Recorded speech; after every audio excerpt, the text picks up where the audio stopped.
기타 내용들은 주보를 참조하시겠습니다. 자, 이제 하나님 말씀 읽고 그리고 설교 말씀 듣도록 하겠습니다. 오늘 하나님 말씀은 한 절 말씀이에요. 로마서 12장 2절 말씀입니다. 지금부터 우리 하나님 말씀 같이 읽고 설교 말씀 듣도록 하겠습니다. 한번 읽겠습니다. 같이. 로마서 12장 2절 말씀입니다. 시작. 너희는 이 세대를 본받지 말고 오직 마음을 새롭게 함으로 변화를 받아 하나님의 선하시고 기뻐하시고 온전하신 뜻이 무엇인지 분별하도록 하라. 아멘. 네, 민족의 최대 명절 설날입니다. 어떻게 오랜만에 어제가 설날이었죠? 그래서 어제 많은 친인척들, 또 반가운 친인척들을 만나보고 인사하셨습니까? 네. 또 차례를 지냈는데, 차례 시간을 지내면서, 뭐, 이렇게 또 세배도 하고, 또 세뱃돈도 받고, 그러는 것 같아요. 그러는 시간입니다. 한편으로는 우리 설날을 맞아서 온 가족이 이렇게 따뜻한 정을 느끼기도 하는데, 또 우리들 주변에 어떤 사람들은 설이 가장 외로움을 느끼는 날이라기도 합니다. 소외되고 아픈 이웃을 향한 따뜻한 마음을 나누는 또 설이 되기를 희망합니다. 설날을 가리켜 새로운 시작이다 이렇게 말을 합니다. 우리는 분명히 1월 1일 시작했는데 2024년 지금에 와서 갑자기 새로 시작하는 느낌이 없지 않아 있어요. 그런데 우리 구정이라기보다는 우리 음력에 맞춰서 만들어진 이 설날은 오히려 더 정확하다고 합니다. 달을 기원으로 해서 1년이 돌아가는 것을. 그래서 어떻게 보면은 이제 2월을 지내고 나면 3월부터 새로운 학년, 또 새롭게 진학하는 학교들이 정해지죠. 또 이런 기회를 통해서 우리의 자녀들을 또 축복하고 또 우리 교회의 자녀들을 축복하는 그런 일들이 되는 설날이 되기를 축복합니다. 저희 가족도 어제 납골당을 다녀왔어요. 가족들과 오랜만에 소중한 시간을 보냈습니다. 하나님께서 우리 각자에게 주시는 말씀이 있다고 분명히 기억하고 한 해를 어떻게 보낼지 되새겼습니다. 여러분들 이렇게 자신의 모습을 이렇게 되새기고 뭔가 되돌아보고 새로운 출발을 알리는 이런 게 생각보다 우리의 마음에 많지 않습니다. 그러나 그런 때 반드시 그 의미를 되새겨보는 것이 좋습니다. 오늘 설교와 관련된 내용이 있기도 해서 잠시 후 더 말씀드리고요. 다음 주 18일에 교회 겨울 수련회가 진행됩니다. 수련회 주제와 관련된 뜻을 세운 아이들이 이번 수련회 제목인데 이 주제와 관련된 설교를 오늘 그리고 다음 주에 이어서 계속 전하고 그리고 수련회 기간 동안에 또 2번의 신앙 수련회를 통해서 또 진행하려고 합니다. 본문을 한번 다시 읽습니다. 한번 읽겠습니다. 시작.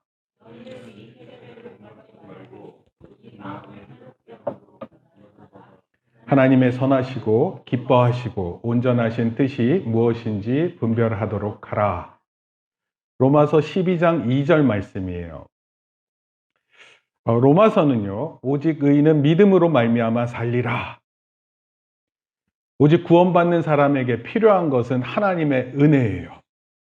이 신앙적 진리 위에 온 인류를 구원하시는 하나님의 구원 계획을 선언하는 내용입니다. 하나님께서 어떻게 구원을 계획하셨고 어떻게 구원하시는지 그 구원에 있어서 제1은 하나님의 은혜고 두 번째는 우리의 믿음이에요. 우리의 행위가 아닙니다. 우리의 믿음이에요. 그래서 이것을 요약한 표현이 한자로 한번 따라할게요. 이신득의. 이신득의 이렇게 표현합니다. 그렇습니다. 이신득의. 그래서 이것이 1장에서 11장까지 자세하게 설명이 돼요. 그 바울 특유의 논리, 당시 히브리 그레코 로만 시대 때 그 언어적 수사법 이런 것들이 총동원돼서 설명합니다. 재밌는 것은 그러므로가 계속 나와요. 그러므로. 그리고 그 그러므로가 계속 이어지게끔 말을 잇는데 원래 이렇게 말하는 거 되게 쉽지 않습니다. 근데 바울이 이 기독교의 복음의 정수를 그렇게 설명해 냅니다. 그리고 12장부터는 구원받은 사람들이 어떻게 살아가야 하는가에 대해서 소개해요. 구원받은 사람들이 어떻게 살아야 됩니까? 그러면 지금부터. 그러고 나서 이 내용이 나오는 거예요. 너희는 이 세대를 본받지 말고 오직 마음을 새롭게 함으로 변화를 받아 하나님의 선하시고 기뻐하시고 온전하신 뜻이 무엇인지 분별하라. 세 가지 부분으로 구분되어 있습니다. 이 세대를 본받지 말고 마음을 새롭게 함으로 변화를 받아 하나님의 선하시고 기뻐하시고 온전하신 뜻이 무엇인지 분별하라. 세 가지예요. 이 세대 본받지 말고 마음을 새롭게 하고 변화를 받아 하나님 선하시고 기뻐하시고 온전하신 뜻이 무엇인지 알아라. 이런 뜻이에요. 요약하면 오늘날 표현으로 요약해 보는 거예요. 오늘 우리 주변의 모습을 보고 따라하지 말아야 할 것을 살펴라. 허겁지겁 내 주변의 사람들의 일들을 또 그 사람들의 생각들을 그대로 따라하려고 하는 행동 하지 말아라. 그리고 자신의 마음이 새로워지고 변화가 필요한 부분이 무엇인지 찾아라. 내 안에 변화될 것이 무엇인지, 새로워져야 될 게 무엇인지를 봐라. 이런 뜻입니다. 나이가 들면 저절로 되지 않습니다. 세 번째, 하나님이 우리 각자에게 원하시는 하나님의 뜻을 찾아라. 이런 뜻입니다. 하나님께서 우리를 만약에 목적을 가지고 만드셨다면 그 목적에 분명한 의미가 있는 거예요. 만약에 그 목적을 모르고 산다는 것은 어쩌면 우리가 반드시 알아야 할 것을 모른 채 살아가는 것과 같습니다. 하나하나씩 살펴봅니다. 먼저 첫째, 한번 따라 읽겠습니다. 시작. 하나님의 뜻은 우리 세대가 본받지 말아야 할 것을 찾기 원하십니다. 오늘 우리 시대를 살아가는 여러분들께서 우리가 본받지 말아야 되는 게 뭐라고 생각하십니까? 혹시 그런 게 있다고 생각하세요? 우리 주변에 있는 많은 일들, 많은 사람들, 많은 말들, 많은 행동들. 물론 아주 나쁜 일들은 하지 말아야 될 게 분명해요. 그렇죠? 아주 나쁜 일들은. 그런데 우리가 모른 채 무작정 의미 없이 따라가는 경우가 있습니다. 트렌드 코리아 2024에 따르면 현재 대한민국을 이렇게 소개합니다. 우리 사회를 분초 사회 이렇게 표현해요. 시간을 분초로 나누어 효율적으로 추구하고 밀도 있는 시간을 보내야 한다 이렇게 강조합니다. 어떤 사람들은 드라마를 2배속으로 봐요. 가성비를 따져서 시간 사용을 합니다. 그리고 두 번째, 완벽한 육각형 인간 이렇게 표현해요. 완벽한 육각형, 등치를 얘기하는 게 아니라 6개의 축이 있습니다. 외모, 학력, 자산, 직업, 성격, 특기. 이 6개의 축의 그래프가 완벽하게 가까운 상태를 의미해요. 한쪽이라도 이렇게 줄어드는 그래프가 있으면 안 돼요. 이 육각형 인간이라는 것은 이 키워드는 더 나은 자아를 위해 노력한다. 나온다 이런 뜻을 의미합니다. 그리고 이런 것들은 많이 보셨을 때 하나의 상품 N개의 가격, AI 기술 발전으로 구매 시간, 또 수요를 예측해 가격을 제시합니다. 요즘에 여러분들 카카오톡이나 이런 것들을 사용할 때 보면 상품이 팝업 되면서 이런 여러 가지 가격들을 제시합니다. 조금이라도 싸면 그것을 구매할 수 있게끔 도와줘요. 일종의 판매 전략입니다. 도파민이라고 있어요. 짜릿한 재미를 찾아 나섭니다. 원래는 도파민이라는 뇌신경세포 흥분을 전달하는 신경 전달 물질이에요. 행복 호르몬 이렇게도 표현합니다. 마라톤 선수가 오래 달리다 보면 마지막 때에 이 도파민 나와서 너무 힘든데도 기쁘게 뛸 수 있게끔 만들어준다 이런 신경 전달 물질을 말합니다. 근데 도파민과 이곳저곳을 다니면서 찾는 파민이 합쳐진 합성어예요. 현대인들은 이전에 느끼지 못했던 새로운 자극에 혈안이 되어 있습니다. 짜릿한 삶도 중요하겠지만 도파민에 너무 빠져 살면 삶의 경험이 무너질 수 있다고 합니다.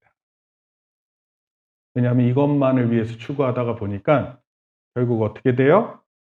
재미없는 게 사실 우리 삶은 때론 재미없거든요. 아이들 키우는 거 재미없거든요. 여러분 학교에서 공부하는 거 되게 재미없거든요. 그런데 이 재미없는 것이 사실은 중요한 일들입니다. 근데 삶이 무너질 수 있어요. 도파민에 중독되면. 이 외에도 스핀오프 프로젝트를 제안했습니다. 분초사회, 완벽한 인간 추구, 상품 구매의 여러 가격, 도파민 등의 주제가 우리를 대표하는데 혹시 동의하세요? 오늘 우리 사회를 나타내는데 동의하시나요? 제가 개인적인 경험을 하나 말씀드립니다. 한 달을 계획해서 시간을 보내는데 정말 빨리 갑니다. 저는 지금 2월이라는 게 믿겨지지 않습니다. 다음 주 수련회 간다는 것도 잘 믿겨지지 않습니다. 그럼 필요한 일은 이미 계획되어 있어요. 그리고 거기에 맞춰서 반드시 움직여야 합니다.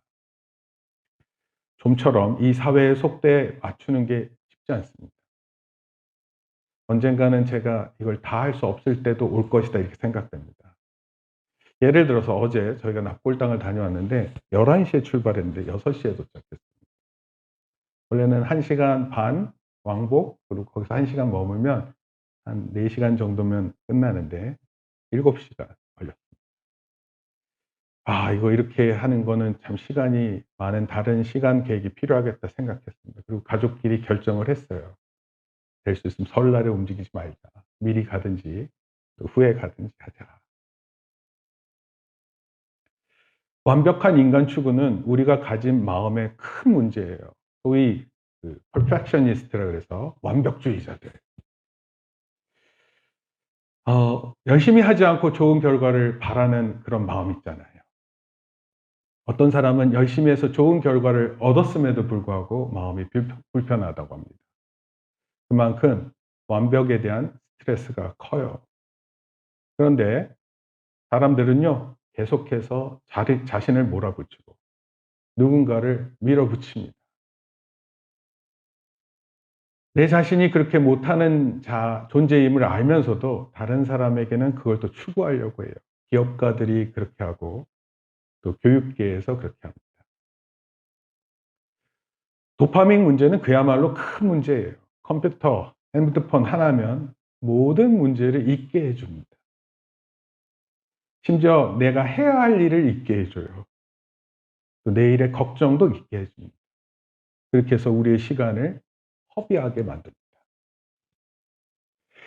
놀라운 점은 분초사회라는 시간을 그렇게 소중히 여긴다면서 도파민이라는 시간 허비를 보여준다는 거예요. 아이러니하죠? 어떻게 보면 되게 아껴 쓸 것 같은데 아니 낭비하고 있다는 그런 뜻입니다. 왜 하나님은 우리 시대가 추구하는 가치들을 왜 조심하라고 그렇게 말씀하셨을까요? 왜 이 시대를 쫓아가지 말라 그렇게 말씀하셨을까요? 기술, 과학, 문명 이런 것도 좋은 것인데 왜 이걸 쫓아가면 안 된다고 그렇게 얘기하는 걸까요? 자칫 우리가 오랜 시간을 보내다가 하나님과의 교제를 소홀히 하기 때문에 그런 거예요. 하나님이 가장 원하시는 게 뭘까? 뭘 것 같으세요? 하나님이 가장 원하시는 것은 하나님은 여러분 한 사람 한 사람하고 친밀한 교제를 원하세요. 그럼 친밀한 건 무슨 뜻인지 아세요? 가까이 있는 것을 의미해요. 예를 들어서 하나님께 기도하는 시간. 이게 뭔가요, 이게? 도대체 이 기도가 뭘까요? 우리가 요구하는 게 있으면 하나님께서 들어주시는 그것이 기도인가요? 많은 사람들은 그렇게 오해를 해서 기도하기 때문에 기도에 대해서 많이 회의적이에요, 기도. 기도는 그런 게 아닙니다. 기도는 하나님께 우리의 요구를 의뢰하는 거예요, 하나님. 예를 들어서 부모가 자식들이 원하는 게 있으면 그거 생각하게 되거든요? 마찬가지로 여러분들이 하나님께 원하는 것을 간구하면 하나님께서 그것을 들으시고 관심을 가지시고 더 신경을 쓰시는 거예요. 근데 그 친숙함이 없는 거예요. 그 친밀감이 없습니다. 기도는 그런 거예요. 하나님과의 친밀감이 점점 늘어나는 게 우리의 기도 시간이어야 합니다. 하나님과 기도의 시간이 줄어든다는 것은 그만큼 하나님과 친밀한 관계가 줄어든다는 것을 의미해요. 하나님과의 시간이 줄어든다는 것은 그만큼 우리 시간이 바빠서 그런 것이 아니라 그만큼 하나님에 대한 마음이 소홀해졌다는 것을 의미하는 것입니다. 제가 우리 사모님을 처음 만나고 핸드폰을 샀어요. 그때 017이라는 핸드폰인데 이게 평생 공짜라는 핸드폰이에요. 017. 아직도 잊혀지지 않는 브랜드입니다. 뭐 그때 광고가 이런 거였어요. 걸리니까 걸리버지 뭐 이러면서. 그래서 걸리버 핸드폰을 판매했는데 그 걸리버 핸드폰을 사서 사모님하고 이렇게 사모님 사귀는 가운데 있으니까 제가 얼마나 전화했겠습니까. 그 핸드폰이 너무 뜨거워서 이게 너무 뜨거워지면 다리미가 돼요. 그런 거 경험했는지 모르지만 너무 뜨거워가지고 너무 뜨거워서 막 폭발할 정도로 뜨거워지면 잠깐 식혀놨다가 다시 통화하고 그랬어요. 여러분 친밀감은 이런 거예요. 전화를 끊었는데 다시 통화하고 싶은 거. 여러분 결혼하려면 친밀해야 돼요. 다 그렇게 해서 하신 거 아니에요? 결혼? 친밀하지도 않은데 그냥 결혼했다 이런 얘기는 없습니다. 여러분 이 친밀함이라는 게 하나님과의 관계에서도 너무 중요한 거예요. 여러분 우리의 미래는요. 하나님과의 친밀함에 달려 있어요. 하나님과 얼마나 가까이 하는 것에 우리 미래가 달려 있다고요. 만약에 이 친밀함이 없으면 없을수록 여러분 몰라요. 앞으로 무슨 일이 일어날지. 무엇이 옳고 그른지 모르게 되는 것입니다. 요즘 사람들이 브이로그라고 해서 영상 일기를 매일 남기죠. 뭐 자기의 모든 활동들을 남깁니다. 어딜 가도 출발과 도착을 남기고 모든 일상의 콘텐츠를 만듭니다. 음식 사진 한 번 저기 이렇게 먹다가 생각나가지고 다시 찍어 얼마나 후회하는지 몰라요. 별것도 아닌데. 맨날 먹는 음식인데 그걸 가지고 그렇게 해요. 근데 제가 딱 생각했어요. 아, 이거 하나님하고 같이 하면 좋겠다. 브이로그. 하나님과의 브이로그. 아침에 일어날 때 이렇게 하는 거예요. 그럼 따라해 보세요. 하나님, 새날을 주셔서 감사합니다. 일어날 때 그러고 일어나셔야지. 아이고, 화장실 이러면서 일어나거나, 아이고, 배 아파 이러면서 일어나거나, 소리 지르면서 일어나는 것보다 아침에 일어날 때 하나님 저에게 새날을 주셔서 감사합니다. 식사할 때 한번 따라할게요. 일용할 양식을 주셔서 감사합니다. 네, 그렇게 해야죠. 하나님 저에게 맛있는 걸 주셔서 감사합니다. 그리고 또 하나님께 이렇게 얘기해야죠. 열심히 일하고 공부하겠습니다. 하나님 저에게 주신 일 열심히 하겠습니다. 제게 주어진 학업 제가 최선을 다하겠습니다. 그래야죠. 아, 이게 정상이에요. 여러분 저를 굉장히 정상이 아닌 것처럼 쳐다보시는데 이게 정상입니다. 힘들 때 하나님께 이렇게 기도해야 돼요. 하나님 저의 모습을 아시죠? 시작. 우리 약점 있어요 없어요? 자기가 모르는 약점 뭐 있기도 하겠지만 그래도 대표적인 자기 약점 다 알잖아요. 하나님께 고백하는 거예요. 도와주세요. 따라하세요. 도와주세요. 힘을 주세요. 그렇게 하나님께 일상에서 간구하는 겁니다. 누군가 도움이 필요할 때 나에 있는 친구가 또는 이웃이 그러면 그렇게 기도하는 거예요. 하나님 제 친구를 도와주세요. 따라하세요. 노란색 다 따라하세요. 이웃의 병과 고통을 치료해 주세요. 그렇게 기도하는 거예요. 하나님 도와주세요. 생각하면 너무나 힘든데 이 사람 도와주세요. 왜냐하면 제가 그렇게 못하잖아요. 제가 장례식장 종종 가게 되는데 갈 때마다 느끼는 하나님 제가 위로할 수 있는 방법이 없습니다. 하나님 위로해 주세요. 하늘의 위로를 주세요. 그리고 이제 잠자리에 들 때 하루를 마무리하고 하루를 생각하면서 잘못을 따라합시다. 잘못을 용서해 주세요. 실수를 용서해 주세요. 그리고 또 감사한 일이 있으면 하나님 감사합니다. 세뱃돈을 너무 많이 받아서 감사합니다. 다 못 받았구나. 예. 이따가 세뱃돈도 많이 주시고, 될 수 있으면 주실 수 있으면 많이 주시고, 그럼 감사한 일 하나님께 고백하고, 어려운 일 하나님께 기도하고, 우리의 잘못이 있으면 용서를 구하는 거, 이게 하늘의 브이로그. 여러분, 이래야 친밀감이 높아져요. 마치 하나님 내 곁에 계시는 것을 분명히 알게 돼요. 여러분, 허상을 만들라는 게 아니에요. 여러분, 하나님은 인격체세요. 하나님이 어떠한 인격체이신지 분명히 알 수 있어요. 모호하게 하나님을 설명한 적이 없습니다. 여러분, 이렇게 하면 하나님과의 친밀한 관계를 만들게 될 것이고, 이 시대를 쫓아가기보다 이 시대 속에서 하나님과의 친밀함을 배우게 될 것입니다. 이것이 하나님의 뜻과 매우 관계 있고 중요한 것입니다. 한번 둘째 따라하십니다. 하나님의 뜻은 같이 읽습니다. 우리의 마음이 새로워지기를 원하십니다. 여러분 어때요? 여러분 마음에 새로운 마음이 늘 이렇게 들어와요? 무슨 영상을 보면 새로운 마음이 막 솟구칩니까?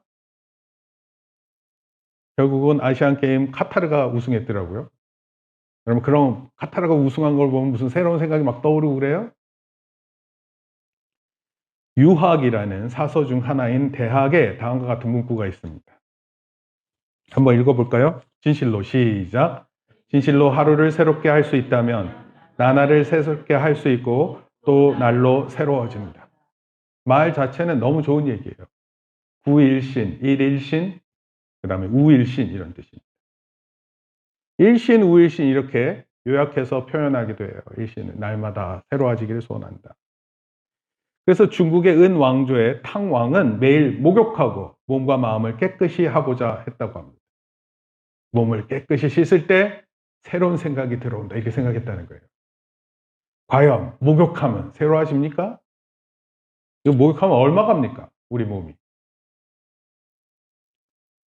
오래전에 제가 한번 목욕탕 가고 일주일을 지내면 돼요. 세수는 해요. 세수를 안 하는 건 아니에요. 그렇지만 몸을 씻기는 어렵습니다. 그런 시절이 있었어요. 안 그러면 뜨거운 물이 나와야 되는데 뜨거운 물이 나오는 게 쉽지 않았습니다. 그랬던 시절이 있었어요. 저희 때는. 요즘은 매일 샤워해서 목욕탕을 안 가도 됩니다. 사도행전 3장 19절이에요. 한번 읽겠습니다. 시작. 그러므로 너희가 회개하고 돌이켜 너희 죄 없이함을 받으라. 이렇게 하면 새롭게 되는 날이 주 앞에로부터 이를 거예요. 여러분 어떻게 해야지 우리한테 새로운 날이 주어진다고요? 회개해야 돼요. 자기의 죄를 회개해야 돼요. 하나님으로부터 죄 없이함을 받으라 그랬어요. 죄 없이함을 받는 게 뭐예요? 죄 없다고 인정받는 거예요. 여러분 기도하면 그게 즉각적으로 이루어지는 놀라운 일이에요. 용서를 구하면 용서가 즉각적으로 이루어져요. 우리 같으면 우리 주변에 용서 잘하는 사람 만나기 어려워요. 하나님은 예수 그리스도의 이름으로 기도할 때 얼마든지 용서함을 받게끔 하셨습니다. 자기 발전을 위해서도요, 자기 반성이 중요해요. 자기 발전을 위해. 근데 성경은 그런 정도의 자기 발전을 위한 자기 반성이 아니라 하나님 앞에서 회개할 것을 말합니다. 그래야 새로워진다. 여러분 새로워지기를 원하세요? 그럼 하나님 앞에 잘못을 확인하세요. 하나님 앞에 자기의 잘못을 빠르게 인정하세요. 고집 부리지 마시고 자기가 하는 행동이 옳다고 여기지 마시고 심지어 어떤 사람들 중에는 잘못했다는 게 분명한데도 그것을 틀렸다고 생각하지 않는 말도 안 되는 마음을 갖고 있어요. 어떻게 해요 그러면? 그런 분들은 경찰, 공권력을 갖고 있는 사람들에 의해서 처벌받는 수밖에 없습니다. 요한일서 7장 1서 7절이에요. 그가 빛 가운데 시작. 그가 빛 가운데 계신 것 같이 우리도 빛 가운데 행하면 우리가 서로 사귐이 있고 그 아들 예수의 피가 우리를 모든 죄에서 깨끗하게 하실 것이요. 하나님과의 사귐, 그리고 회개하는 거. 이거 되게 밀접한 관계입니다. 또 9절 말씀이에요. 만일 시작.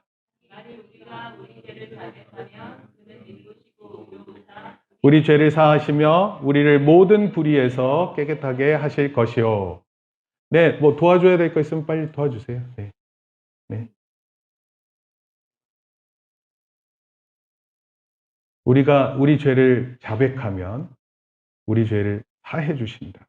그리고 모든 불의에서 우리를 깨끗하게 해 주신다. 이렇게 약속하셨습니다. 우리가 진심으로 회개하고 또 회심한다면 마음이 새로워질 것입니다. 따라서 매일 우리의 마음을 새롭게 해주세요. 어떻게 해야 돼요? 날마다 회개하고 기도해야 하는 것입니다. 회개라는 한자가요, 뉘우칠 회자에 개선할 개자입니다.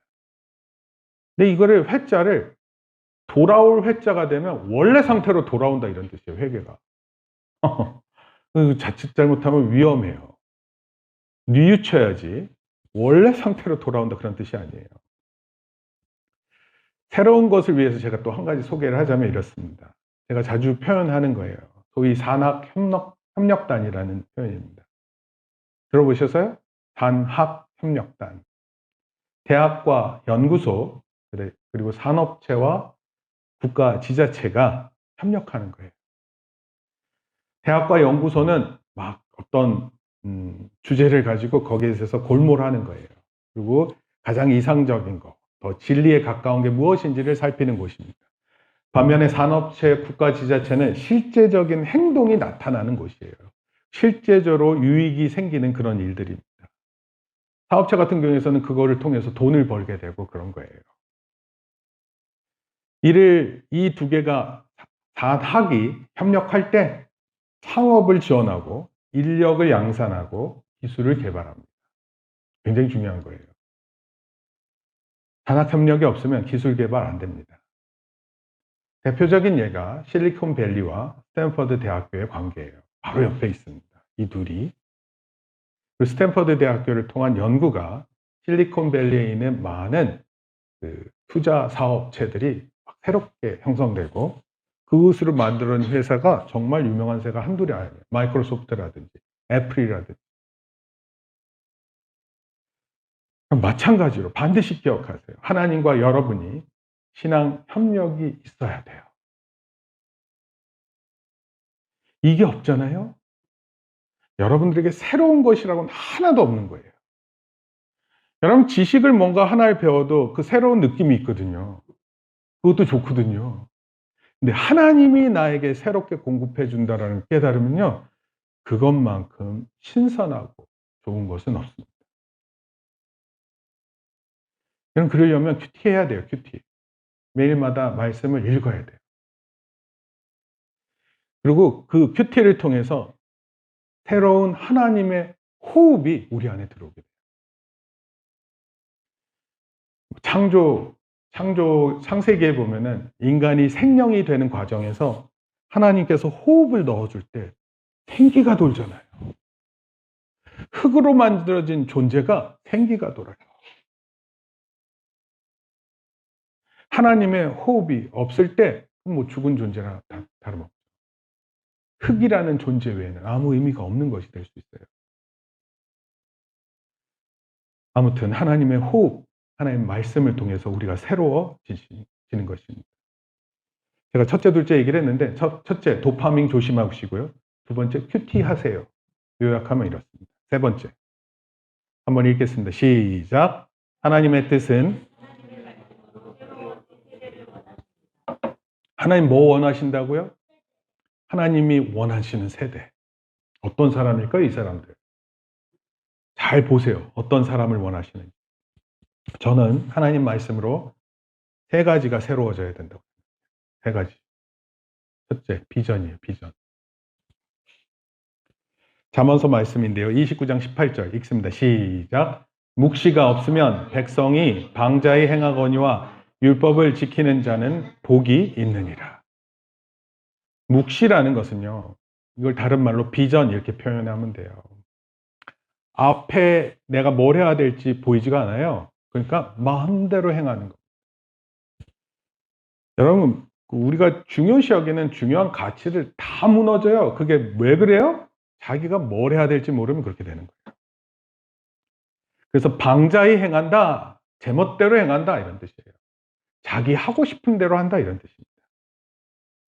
근데 하나님 말씀을 지키는 사람들은 복이 된다 이렇게 얘기를 해요.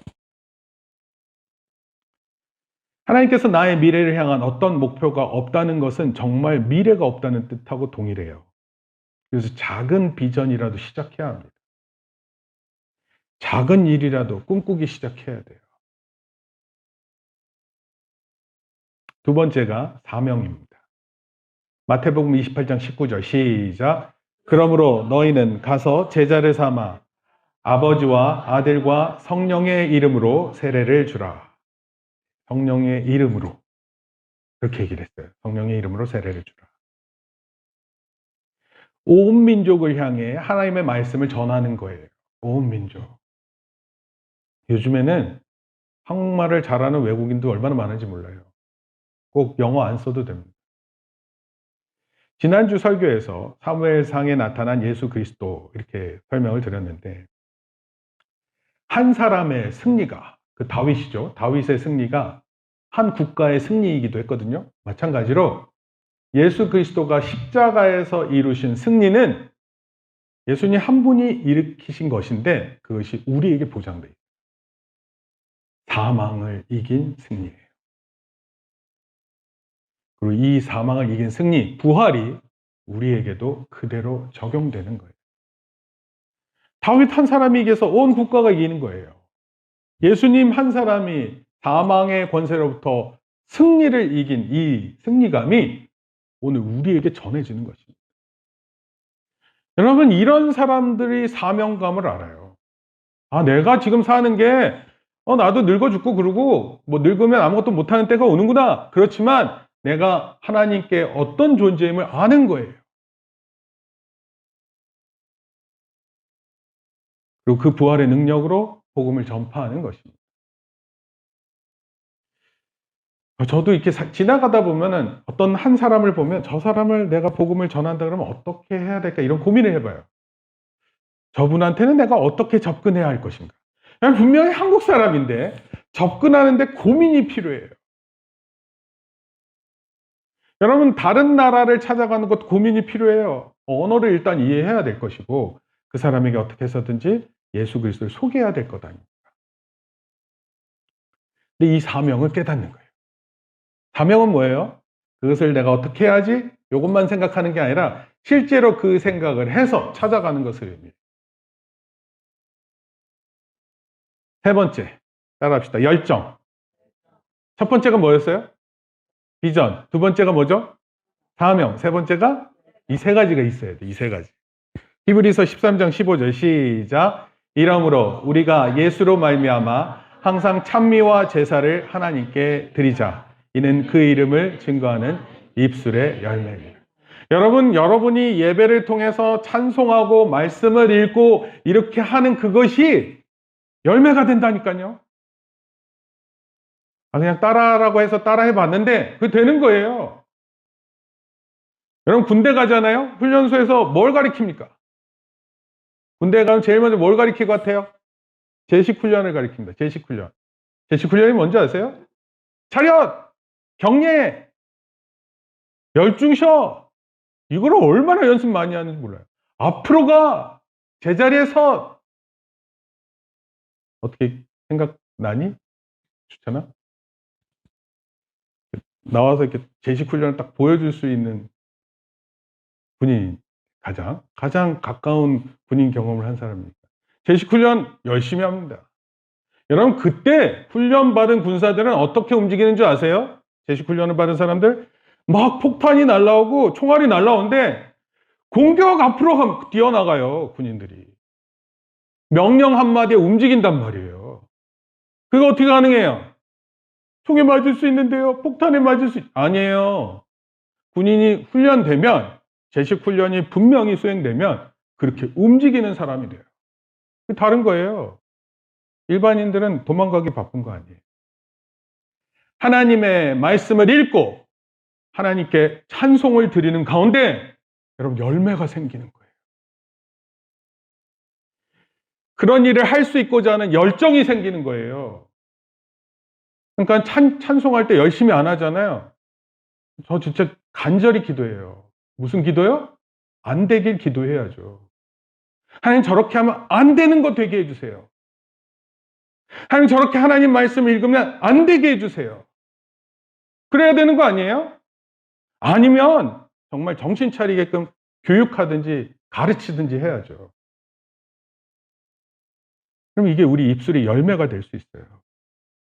사실 예배는요, 일주일에 한 번 드리지만 우리 일상에서 드리는 예배가 진정한 예배입니다.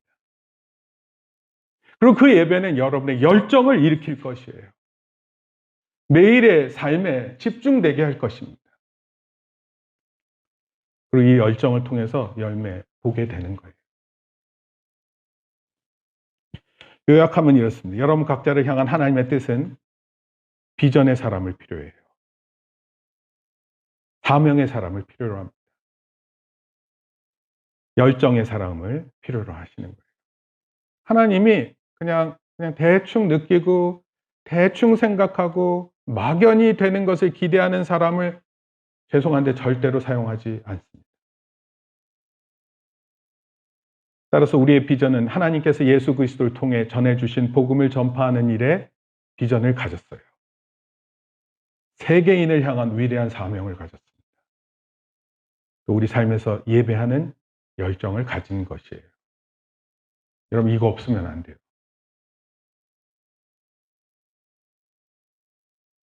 했는데요? 저 했어요. 이 정도 갖고 안 돼요. 비전을 가지고 사명을 가지고 열정을 가지고 살아야 돼요. 여러분 죽기 전에도 그래야 돼요. 내가 가진 모든 힘을 사용해서 그 하나님의 뜻이 이루어질 것을 바라보면서 내가 이제까지 이 일을 위해 사명을 가지고 살았다고 확신하면서 그리고 남은 힘을 사용해서 그 열정으로 하나님을 예배하는 거예요. 여러분 그래야 돼요. 전적으로. 면제되는 일은 없어요. 결론적으로 말씀드릴게요. 우리 현재의 삶은 어쩔 수 없어서 살아가는 게 아니에요. 마치 나랑 아무 관련 없는 일을 위해 힘들게 살기만 하는 일이 절대로 아니에요. 반드시 이유가 있어요. 원인과 결과가 있습니다. 우리가 어쩌다가 이런저런 물질들이 혼합되어서 우주의 우연적인 활동에 의해 진화되어 살아가는 막연한 존재가 절대로 아니에요. 온 우주를 만드신 하나님께서 분명한 목적을 가지고 우리를 창조하셨어요. 이 놀라운 창조 계획은 우리가 태어나기 전에, 아니, 온 우주가 시작되기 전에 하나님께서 계획하셨어요. 그리고 예수 그리스도를 통해 실행하셨어요. 예수님 우리와 함께 하시면서 죽음이 더 이상 우리의 마지막이 아님을 말씀하셨어요. 그리고 영원성이라는 것이 하나님과의 교제 안에 있다는 것을 우리에게 가르치시고 계세요.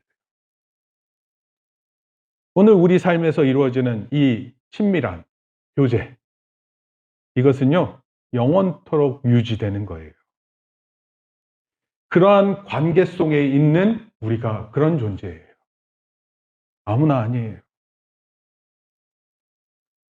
따라서 오늘 우리의 삶은 로마서 말씀에 따라 이 시대를 본받지 말고 마음을 새롭게 하고 말씀을 통해서 마음을 새롭게 하고 날마다 하나님의 선하신 뜻, 기뻐하시는 뜻, 온전하신 뜻이 무엇인지 알고 그것을 위해 최선을 다하는 것을 의미해요. 여러분 하나님께서 기회를 주실 거예요. 반드시 하나님은 기회를 주십니다. 우리의 생명이 다하기 전까지 우리가 그렇게 믿고 살면 하나님 반드시 우리에게 기회를 주세요. 말도 못하는 변화의 기회를 주시고 말도 못하는 새로움을 우리에게 주십니다. 맨날 죄 가운데 서덕이는 게 아니라 죄로부터의 자유함을 날마다 얻게 되는 것이에요. 성경 속에 나타난 인물들은 이 사실을 알고 그렇게 노력했어요. 그렇게 하나님의 뜻을 이루었습니다. 우리도 깨달은 바 하나님의 뜻을 이루어가는 우리 하늘영광교회 성도 여러분 되기를 축복합니다. 기도하겠습니다. 하나님 아버지 감사합니다.